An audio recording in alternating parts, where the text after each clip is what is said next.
Sir, அரசியல்ல இந்த நியாயம் தர்மம் எல்லாம் பார்க்கறதா இருந்தாக்க எடப்பாடி எல்லாம் இப்படி நடந்துக்க மாட்டார்.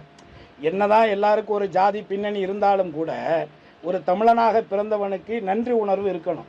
ஏன்னா அரசியல்ல ஆதாயத்திற்காக எவ்வளவு பெரிய துரோகத்தையும் செய்ய தயாராக இருக்கக்கூடிய இந்த காலகட்டத்தில் இது ஆண்டாண்டு காலமாக இப்படித்தான் இருக்கு. மன்னர்கள் ஆட்சி காலத்திலிருந்து இப்படித்தான் இருக்கு.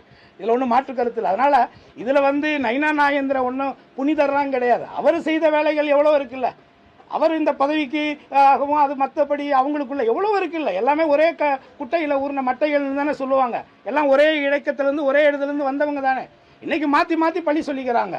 ஏன்னா இங்கே நீங்கள் கவனிக்கணும், இங்கே கூட பார்த்தீங்கன்னா இன்றைக்கு பிஜேபியினுடைய மாநில தலைவராக நயினா நாகேந்திரன் தேர்ந்தெடுப்பதன் மூலமாக அந்த தென் மாவட்டங்களில் இருக்கக்கூடிய முக்குளத்தூருடைய ஒற்றுமையை உடைச்சி ஏன்னா அதில் இருக்கக்கூடியவர்களே அதுக்கு இதுக்கும் ஆசைப்படக்கூடியவர்களுக்கெல்லாம் பொறுப்புகளை கொடுத்து அப்படி இந்த ஒட்டுமொத்தமாக இந்த சமூகத்தை ஒரு அரசியல் அடையாளம் இல்லாத அனாதைகளாக்குவதற்கான ஒரு திட்டத்தை தான் மத்திய அரசு போட்ட ஒரு திட்டத்தை தான் இன்றைக்கு செயல்படுத்தி கொண்டிருக்கிறாங்க.